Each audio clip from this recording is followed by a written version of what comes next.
Hey everybody, and welcome to the latest episode of the Rock and Roll Experience with Mike Brunn. I know that many of my listeners are big KISS fans, so on this episode we are talking KISS with ex-band members, bands who've toured with KISS, people who have worked with KISS, and so much more. This episode includes highlights of various interviews I've conducted during the past year that you may have missed with members of Night Ranger, KIX, Weezer, Twisted Sister, Keel, Fraley's Comet, and so many more. It seemed like so many of the artists I chatted with this past year had a KISS connection, and it was exciting to talk with them, and I know you will love to hear all of their stories. Of course, this episode is only including highlights of those conversations. I encourage you to check out each of those episodes as they are loaded with tons of awesome information about the music we all love. I want to take a moment to say thank you to all the guests who joined me during 2020. I look forward to bringing everyone more exciting podcast episodes in 2021. If you're watching this on YouTube, hit that subscribe button below. If you're listening to one of my podcasts, subscribe over there as well. Also, head on over to Facebook and follow my page, The Rock and Roll Experience with Mike Brunn, where each and every day we talk about all the rock and roll music that you love. You can also follow me on Twitter and Instagram as well. Now, without further ado, let's get started with my episode, Talking KISS.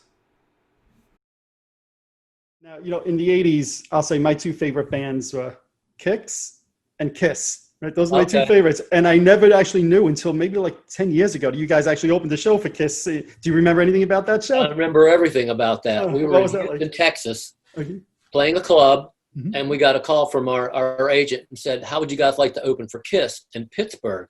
We said, hell yes. When? In 2 days. And we're in our van. So we drove 30 hours nonstop to Pittsburgh.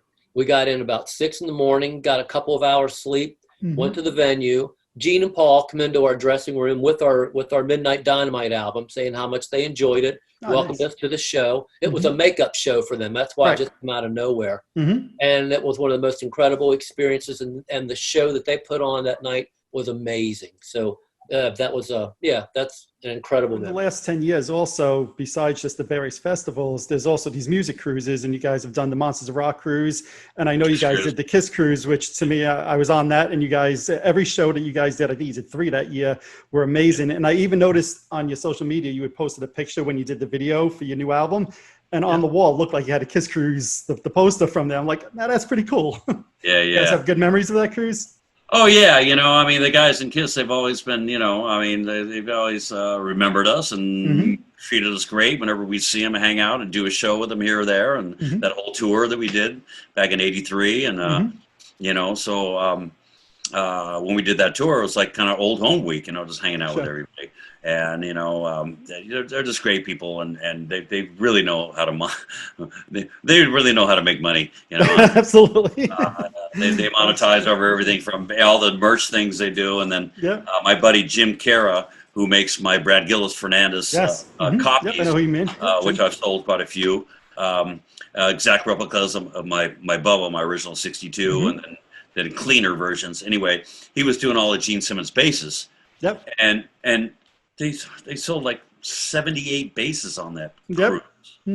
Something crazy. And Gene would play it for one song and spit blood on it. Right. And then, you get $12,000 for that sucker. You know? Sure was. Like, geez, man. Absolutely. But they really know how to work the system. Here's something a lot of people may not know about that night.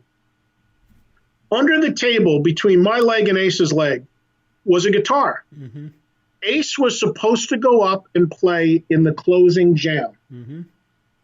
A lot of people left because the night went so long after they did their bit. And Ace stuck around. I remember we were so hungry, we had a pizza delivered to the table. Okay, yep.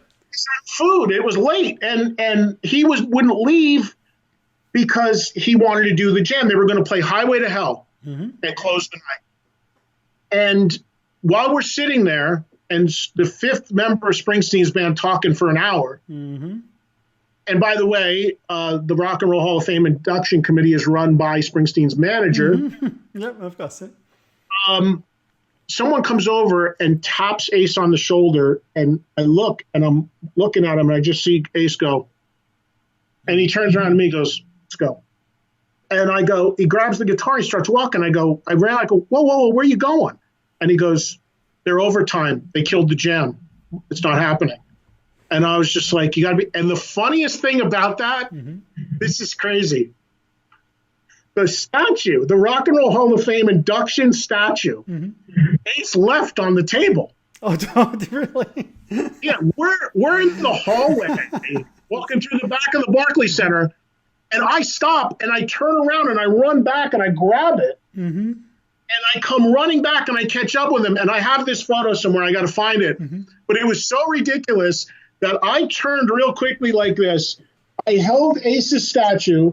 I took a selfie of me holding it. So you see me with the statue and over my shoulder, the back of Ace holding a guitar walking out. Oh, wow. So I have that photo. And I went, and then after I took the photo, I went running up to him. Yeah, I tapped him on the shoulder. You forget something. He's like, next record was going to have to be all of Ace's writing and all of Ace singing. And, it was not only a slap in the face, but it was just hurtful to me from the standpoint of pride and the fact that I had 3 young kids in the world. And I was just, starting to get a lot of responsibility. I go, wait a minute. The only way I can really truly make money at this point besides touring is, and we didn't tour a lot, is publishing songs. Sure. How am I gonna afford to be in this band if I'm not making any money that way? So I grappled with that for a while, and finally I called Ace. Said, Ace, I've got a bail. And he said, so it was your decision actually to leave. Oh yeah. Nice. I mean, on my grandparents' graves, it was. I said I'm gonna have to leave. And Ace said, well, I really wish you wouldn't. I said I don't have any choice. If I'm not writing songs or singing, I might as well be just a doormat. It's a real.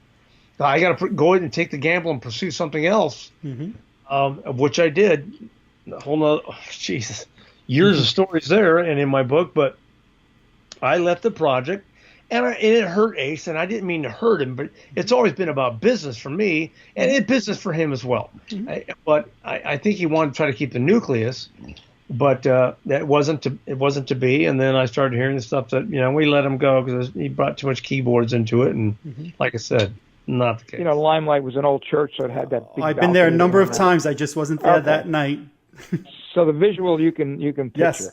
So we play our set, and before we finish our set, not too long, they arrive, and you can see like this buzz going through the crowd upstairs, and they're pointing. There they are. It's like Godzilla came into the room or something. So they came down, and came time for us to play a couple songs together, and we had the extra guitar amp set up for there's always spare guitar setups just in case Ace blew something up or Todd blew something up. So there was always another amp on stage. Right. So there's an amp for Paul, and Gene comes up and looks at me. I remember he put my hands out. I said, "Sorry, pal, I play bass in this band. You can sing if you want." And the look he gave me was like, I don't think anybody ever did that to him.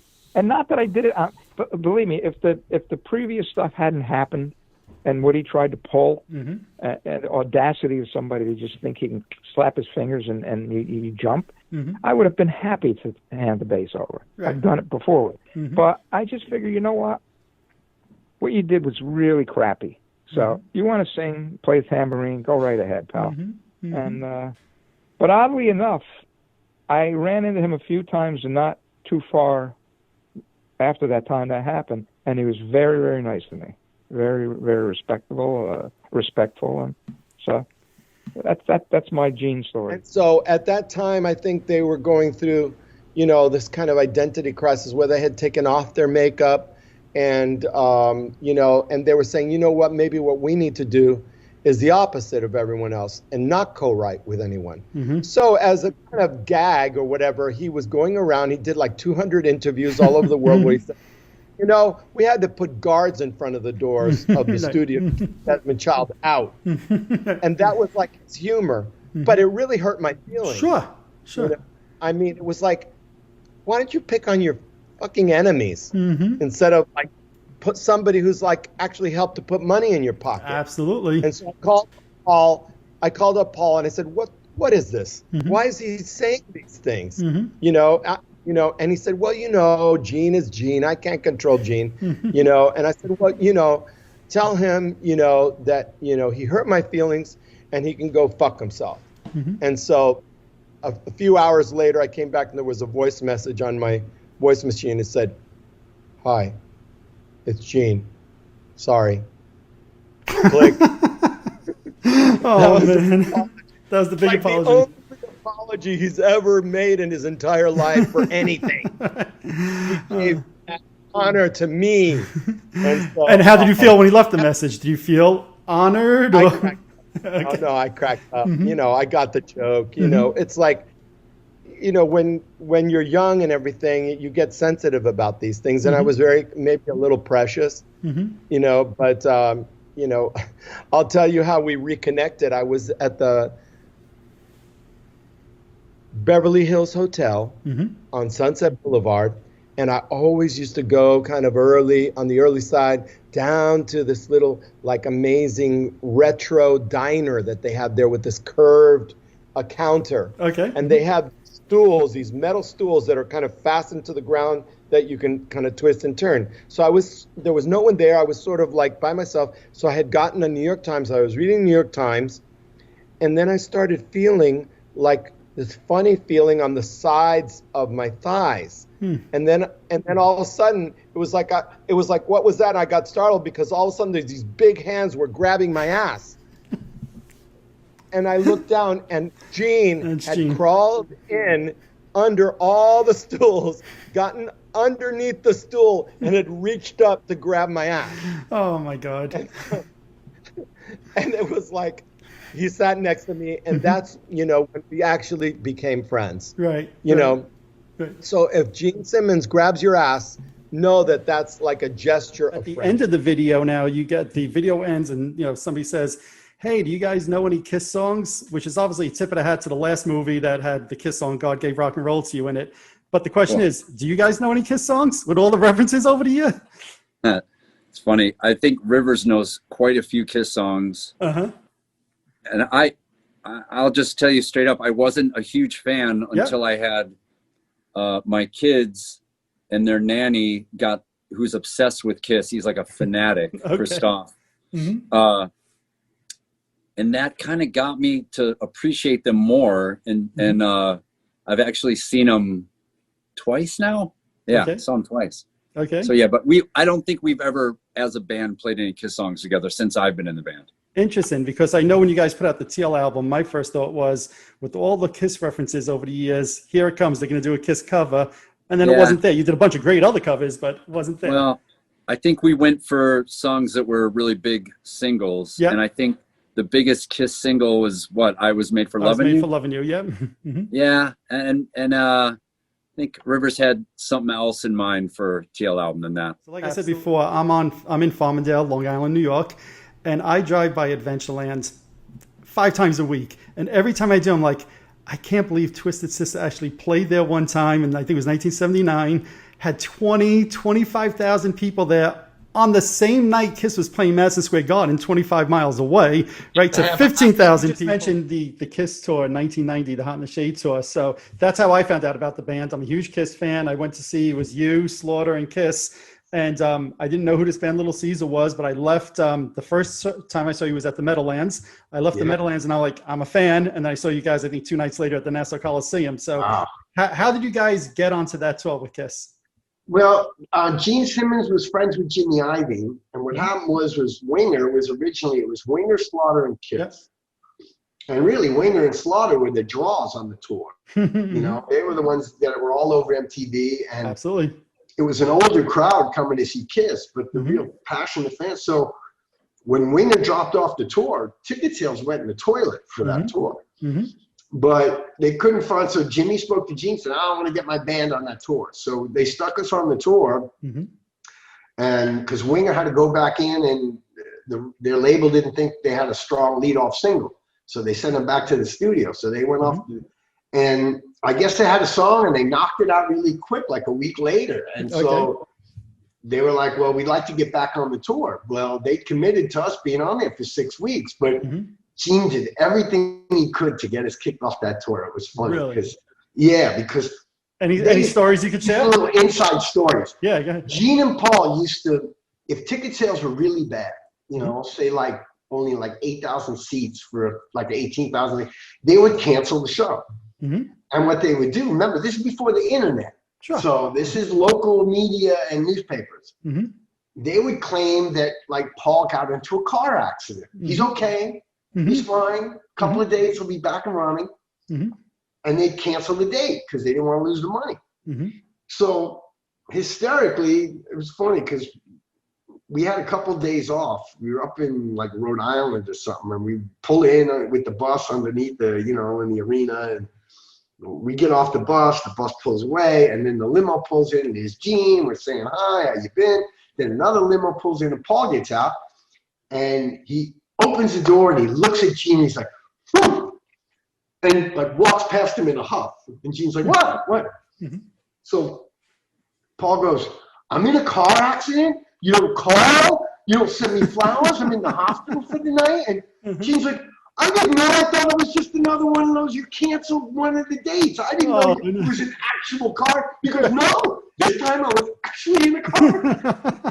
And it was hysterical. But anyway, so Gene wanted us off the tour to get Winger back out, and he calls Jimmy Ivy up, one of the best lines I've ever heard in rock and roll. And again, this is before the internet, so there wasn't no buzz getting back to the label about how we were doing. And he calls up, he's like, Jimmy, I got to get your boys off the tour. They're going over like pork chops at a bar mitzvah. Pretty sick. It's hilarious. So next thing you know, Jimmy's like, listen, every day, I want to see newspapers from every town the day after that show. And every one of the reviews was great. You were a great, you know, original, honest rock and roll band. We put on a great show, keep an eye on these guys. So Gene was like, okay, well, maybe they're going over pretty good, but you know, it was funny. But you just all those politics back in the day, you know, and Gene Simmons is just a living, you know, he's a living legend in a cartoon, you know. So. Absolutely. Yeah. Do you think we were out with them for 6 weeks? Yeah. Right. Do you think it was a good pairing for Little Caesar with Slaughter and Kiss? Listen, at the time, I mean, that's the thing that was so weird for us.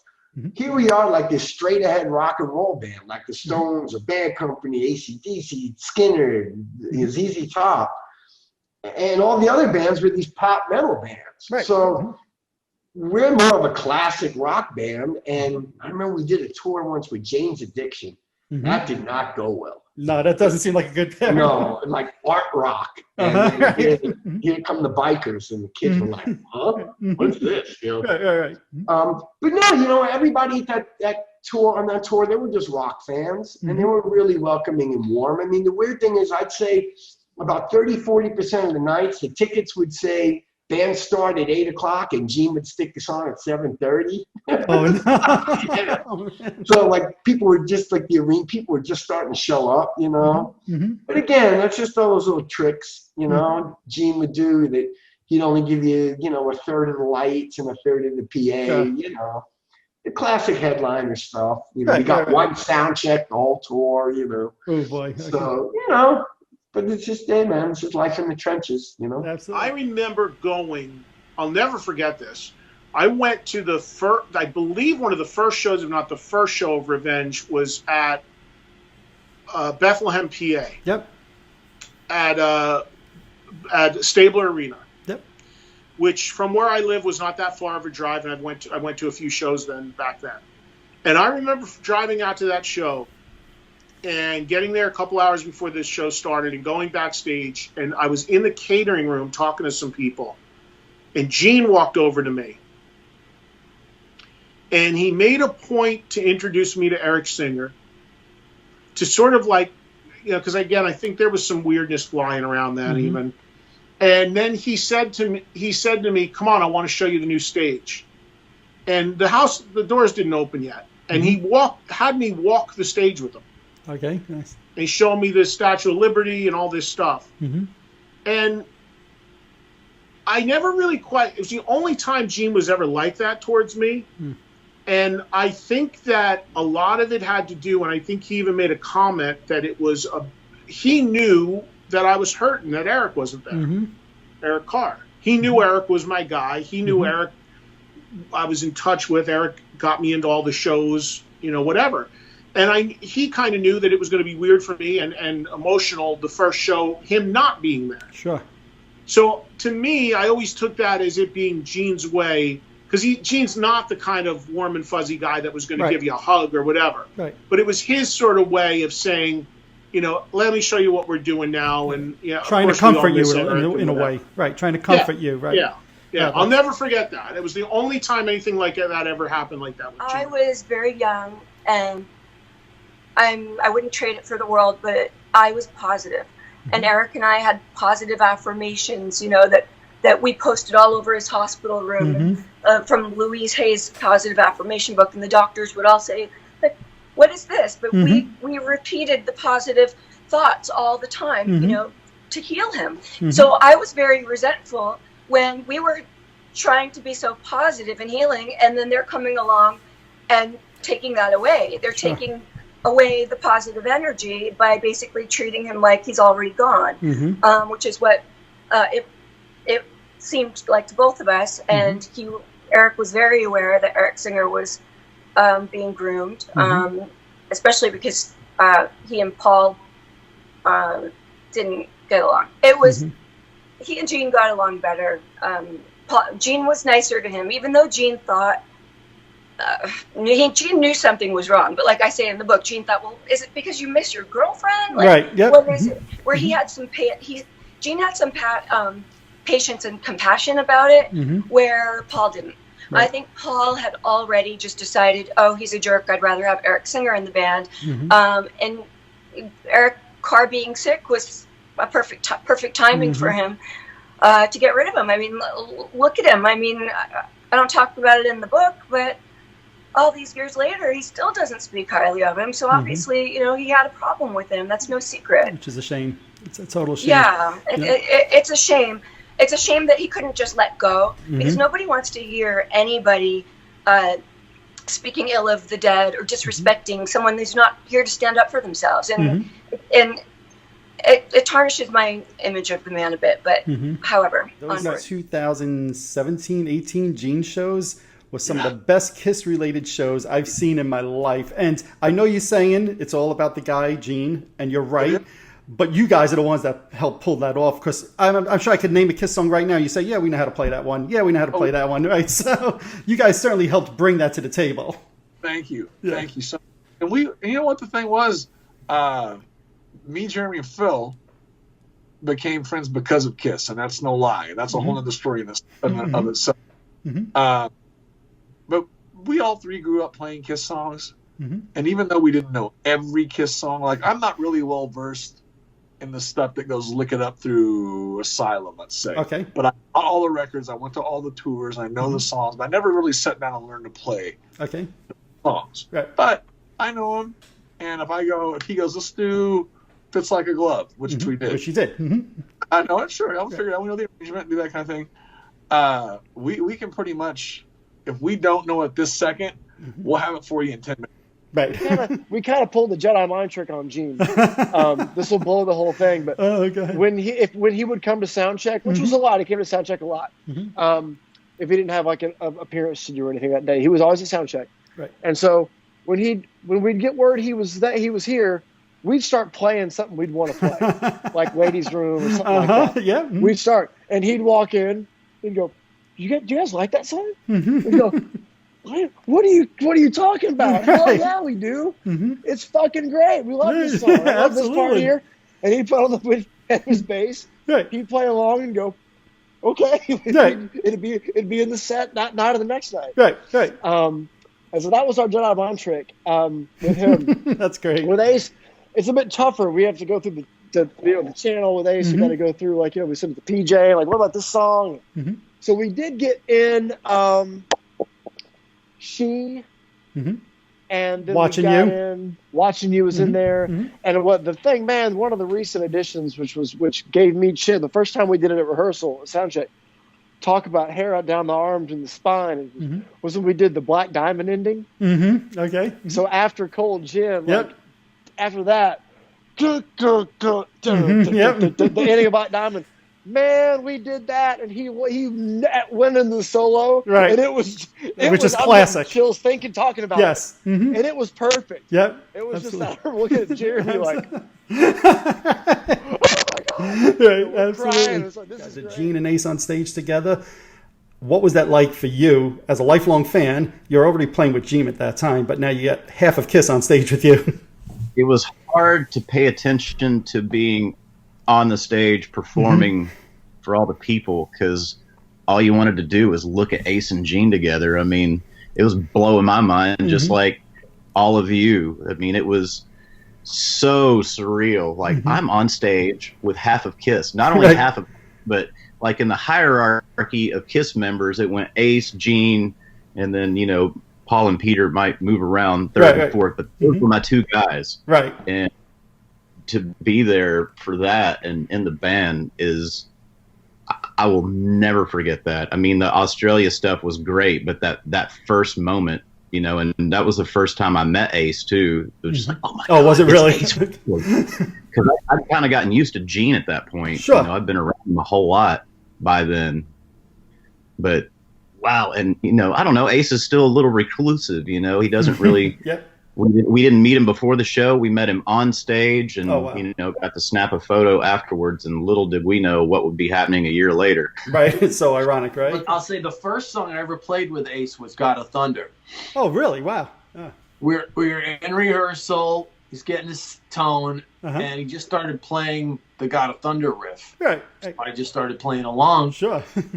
And then when it came to the verse, he went like that. Like, you know, so I'm like, you got something. That's awesome. And we made it to about the solo, and we went through the solo, and that was it. And he goes, yeah, you sound pretty good. He goes, you spit blood too? Yeah, sometimes. We want to do all new material, all original material, but we were all talking about doing an official, like, proper recording of Sword and Stone. Thank you. Excellent. Excellent. That's one of my favorite KISS songs. All of us one of mine too. Yep. And I didn't know it until I heard the demo, and I was like, what a shame that we don't have a real professional recording of it by a KISS member. So Bruce and the rest of us really, you know, wanted to kind of knuckle down and get a really good recording of that song. Put it on the Just a short time after I photographed KISS, my one of my sisters got married, okay? And so about a month after that, we were having this family gathering where we were showing the bridal pictures, you know, all this cutesy stuff. I decided the whole family's going to be there. My grandparents are going to be there. Everyone's going to be there. What a better time to showcase my new picture of KISS. Yes. So we're finished showing all the pictures of the family and all this nonsense. And then I put in the pictures of KISS. And you can see pictures of Gene Simmons, his mouth open. These are colored pictures, too, with blood stooling down his face onto his jacket and all this, okay? And I remember they went from everybody talking and then lively, and then they see these pictures of KISS, and there is silence, okay? My grandparents were there, okay? And afterwards, I could tell they had this look on their face of, what is happening to our grandson? He is on the road to hell. We need to have a talk with his parents to because he needs to have to be brought back onto the straight and narrow path. You know? But I always remember everyone talking and seeing the pictures of KISS and silence. Okay. Sure. We went up to Gene, and he was so cool to us. And you know, I introduced myself, and I said, Gene, we're from the band Trickster. We're from New Jersey. We're out here recording our record. And he liked Gene Simmons, of course, just like the movies, just like you see. He totally becomes Gene, the businessman. He had Simmons Records at the time, so he was big. He goes, Trickster, yes, you guys are on Mechanic MCA. He knew more about our record than we did. You know, it was super cool, and Gene was so great and so nice to us, and You know, I remember him saying some funny stuff about, you know, make sure you use condoms. The typical Gene, you know. Typical Gene, and right? Still to this day, I call him Uncle Gene because he's like that guy. He treats you, and I consider him like a family member in that sense, that he's always looking. Every time I see him, when I saw him a couple weeks ago, he always goes, so tell me, what are you doing? What are you selling? What's happening? Are you still with Def Leppard? He's always got that, and he's always had that, and I love him for it. But so finally opening for KISS, yeah, it was everything you could ever imagine, you know. They were very gracious to us. Paul and Gene were great. Eric Singer was phenomenal. We had a bunch of mutual friends with Eric. A couple of our crew guys who were with us, who used to work for Danger. Danger toured with Eric when Eric was in Paul Stanley's solo band. Army logo. So like I said before, Dennis has been enormously complimentary of all the work that you've done. I've seen great comments. He disputes that you did the KISS Army logo. So let's hear your version of this. That's right. It became very contentious in the sense of I saw a video that kind of made me feel bad where Dennis portrayed me as like his meek assistant that kind of handed the logo over to him so he could do it, you know, but yeah, we just have two different memories. I accept his, but I have my own. And basically, Bill Aucoin approached me. I didn't even know, actually, that there was another. Here, I gathered some of this stuff so that you were going to do it graphically. Something like that. There was a logo. Did you ever see one of those? No, that I never saw. A very early. This one has Casablanca on it, so I don't know where it came from, but it was online, you know. And but I think Starkey might have had it on his Facebook page. But there might have been somewhat of like an emblem type thing that you would have. Usually they had them on the side of their uniform. Like, some of the Army or military had it there, right? So Bill Aucoin he might have come into the art department when Dennis wasn't there, or out to lunch or whatever, but he approached me and said, you know, Vin, could you put together some kind of logo or something? He wanted something maybe a little more exciting, more related again to the Army, being it's an Army and not a fan club necessarily. And so, you know, being in the military, and also they used to give you these little cards in the military that had all the ranks so you would know them. They had things that when you're captured by the enemy, you should just give them your name, rank, and serial number, all these little, you know. So I went through them, saw the chevrons, you know, sort of like things like that, right? Yep. And then you basically pick up, you know, an emblem like that, you know, that would be the shields, right? And then combining that with the, because there you could see Army, the way it's just basically, you know, being Ace had already created the logo, it was simple enough to put it all together, you know, with that. And then you could see the idea of the chevron, and there it is, a shield. It was fairly simple. And I showed the sketch, I guess, to Bill and Howard. Somebody had to approve it before, you know, we went to the next stage. And so I gave it to them. And then we have this guy, Ashley Martello, who's probably dead by now because he was older than us. He was another contractor that came in and, like I said, did the tight mechanical type things that I showed you earlier. You know, I mean, it's kind of boring trying to, you know, doing all these lines. And this was basically a photostat of the KISS logo that you just put in place, a position again. And so all this structure of the type. Anyway, my recollection, I create it, give it to the guys, they approve it, everybody go down the line. The next thing is you got to finish it off for the printer again, make it type black and white for it. Ashley takes it, he comes back with it. I remember him leaning over my shoulder and opening the having the overlay, and here's what I did, he said. And then it's like, okay, looks good to me. We'll just go to the next stage, move on, and that's it. So that's my recollection. That's what I say by. So remember anything about the KISS cruise that stands out in your mind? Yeah, I've never seen anything like it before or since. Okay, oh really? In what way? were you on that one? Yes, I was. Awesome. Yes. Yeah, I think, what moments do I really remember? I remember, I think the first night, late at night, I'd gone to the buffet, eat the dining buffet area, and there was just like this mass of people all like huddled together in the middle of the place, like singing Kiss songs together at the top of their lungs. I think I was there.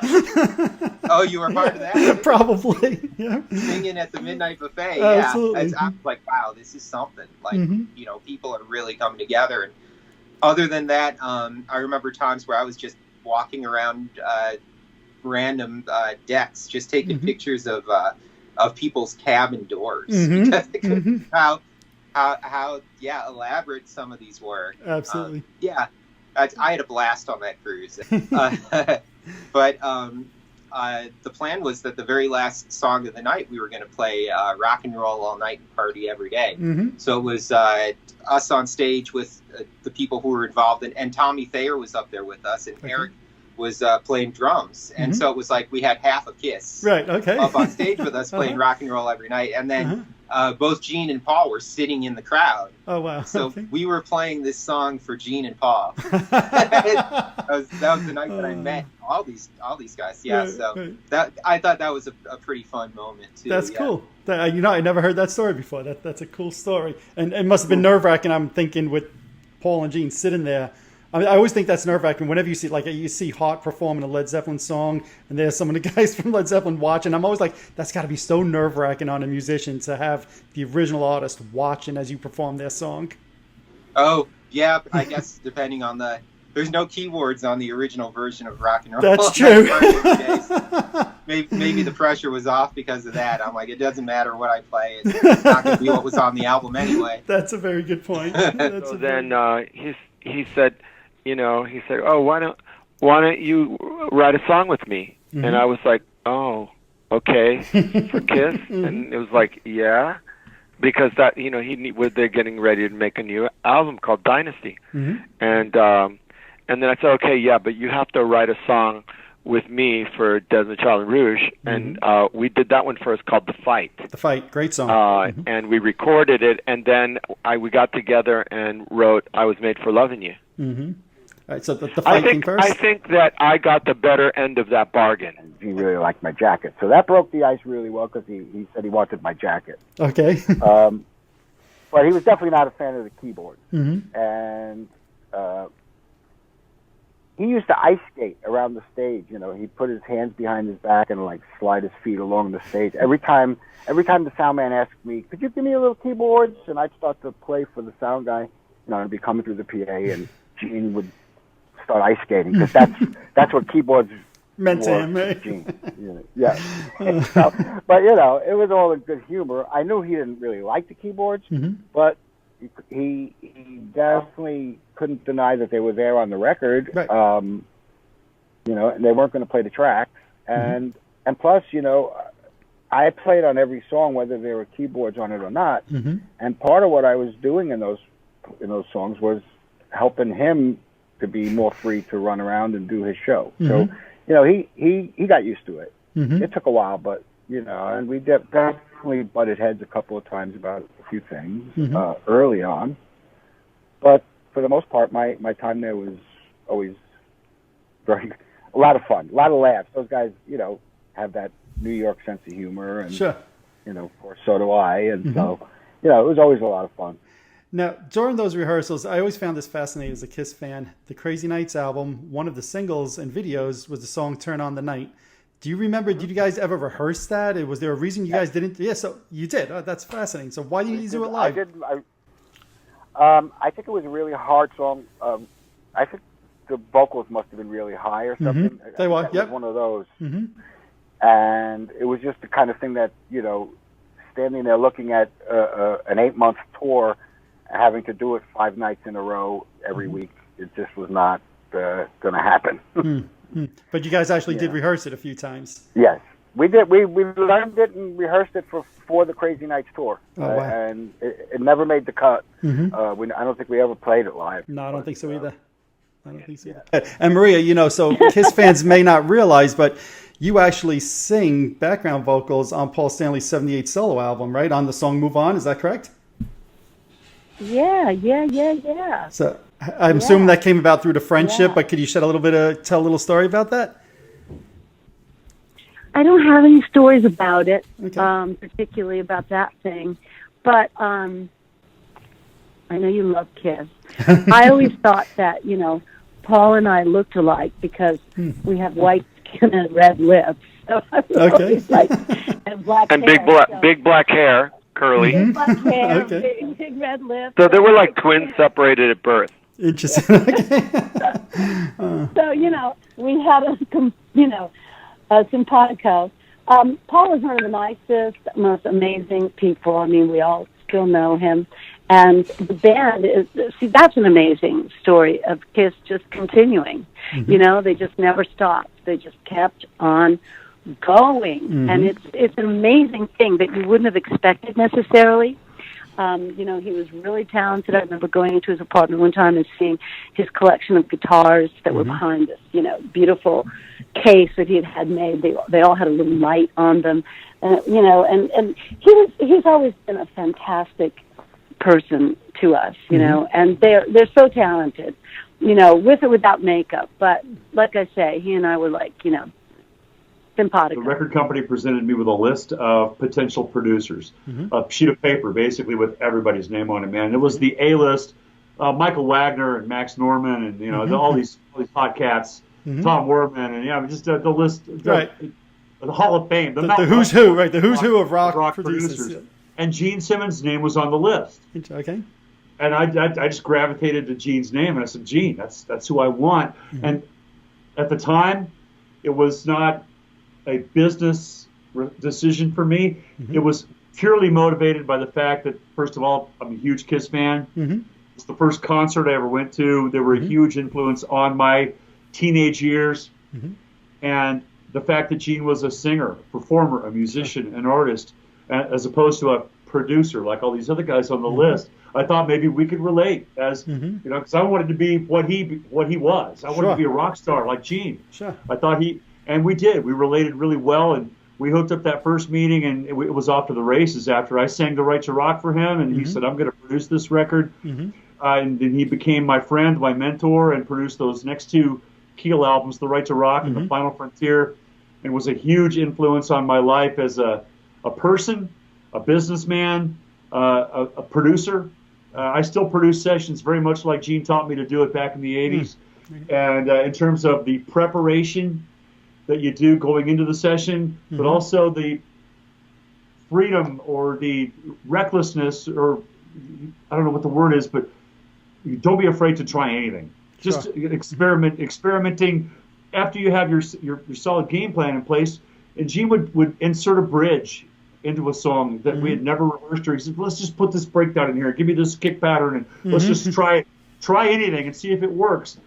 And how the kick drum works with the bass guitar patterns, really super important. I don't know if I would have ever thought of that on my own, but Gene was big on how the bass drum works with the bass guitar. I can't see my foot and stuff. But I hear it. But how those bass patterns work together with the kick drum and the bass guitar, absolutely incredible lessons like that. How to structure and stack these big, huge anthem harmonies like Kiss did or Keel did. Songwriting. So many lessons that Gene taught me during those 2 years that we worked together have stayed with me. He's still the little demon on my shoulder in every session that I do. You also recorded, I think, some of the bass on that album, right? I think you're on Get All You Can Take, Thrills in the Night, and Under the Gun, if I'm not mistaken. So was this while Gene was off doing Runaway? Well, you know, a lot of people say that, but Gene was around. Was he? Okay. He just, it was just the feeling that, you know, Paul loved the demos. You know, they each had a certain amount of songs to do on the record. They used to split it up that way. And, you know, like All Night or some of the, Thrills in the Night, they'd have, you know, he liked the feeling that I put on the bass. So Paul, it was very casual. It wasn't something that was supposed to be credited. It's not till actually just a few years ago that I started seeing all over play bass. Before that, I really didn't really hear anything about it. You know, so it's just a casual thing where maybe we'd say, let's meet at the studio. Paul would tell me I'm working from, I don't know, you know, 5 to 9, then let's go catch a movie or let's go out or something, go have dinner. And I'd go in there, and next thing you know, say, hey, this song over here. Okay. pick up the bass and see what you feel here. And Right. then boom, I did it. And the videos that the two of you put up on what seems to me like a daily basis has been a source of joy and excitement for KISS fans. And I'll just want to start off by saying thank you to the both of you for doing that. It's been a lot of fun watching those. Cool. Excellent. Well, it's a two-way street. We're very, we're frustrated that life changed so much. I used to travel a lot, and my week was bookend by gigging, and everything's postponed, and who knows when it's really safe and going back. But for the immediate future, I know I don't have any of those travels. And then knowing that a lot of people don't have their they have a lot of free time to be on social media. So I have their attention more than usual. You know what I mean? Sure, absolutely. And, once I crawled out of my kind of fear and frustration and kind of scaredness about this, I recognized that doing my music would help me, and then that the people really even want to hear my music. That's wonderful. And you were aware from seeing us in New York that Lisa was always kind of like in my world, where when I needed to do those kind of performances, what better singer could I have than my own wife? Okay. Even though, I'd love to work with Karabi and things with my band, my local band that I call the Mob, the members of Bruce's band. Yeah. But she's right here with me. So I was like, come on, we got to do some content, right? Absolutely. And then we got busy rehearsing again. It didn't take a lot of time.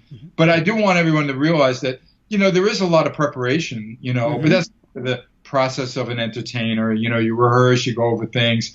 The fact that I have to be, like my own, we got to set up the camera, the iPhone on the tripod and get a decent light. I don't have any lighting rigs and things like that. We're relying on the sun, and what room has the right angle at the right time.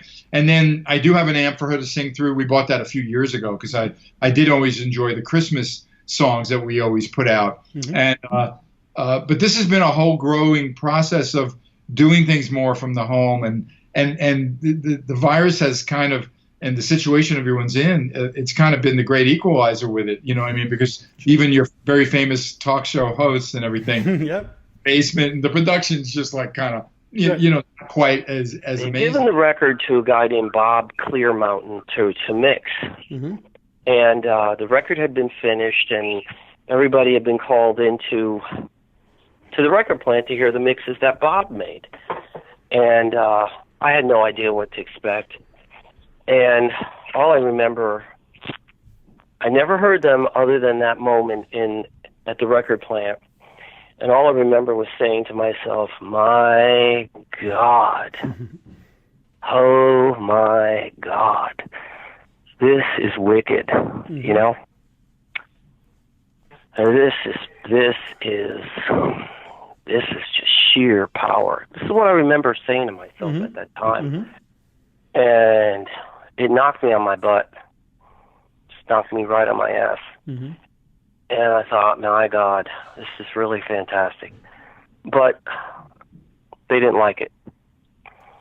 Interesting. The Powers didn't like it. And I thought, you don't like this?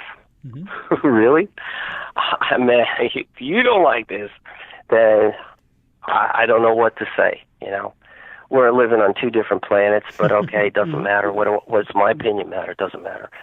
But, as somebody who had a very invested interest in that record and wanting to hear the incredible potential of what that record really had, whatever mixes I heard were fantastic, absolutely fantastic.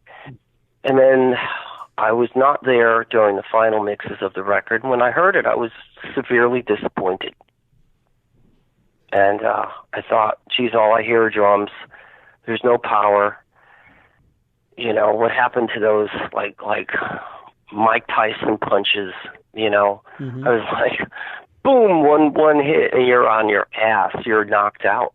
That was what those mixes that Bob Clearmountain did for those records, for that record. But it was what it was. I mean, I think they were looking for Led Zeppelin, huge drum sounds, and everything else came secondary. Alrighty, there you have it.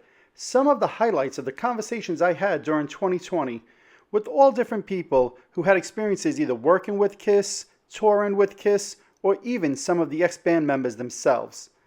I'd like to once again thank all of my guests during 2020. It was a lot of fun, and I look forward to all my new episodes in 2021. If you're watching this on YouTube, hit that subscribe button below. If you're listening to one of my podcasts, subscribe over there as well. Also, head on over to Facebook and follow my page, The Rock and Roll Experience with Mike Brunn, where each and every day we talk about all the rock and roll music that you love. You can also follow me on Twitter and Instagram as well. I'd like to thank all of my listeners for this past year. I had over 1.5 million streams and views. Thank you so much. I really appreciate all of your support. That's it for this episode. Thanks for watching. Thanks for listening. See everybody in 2021.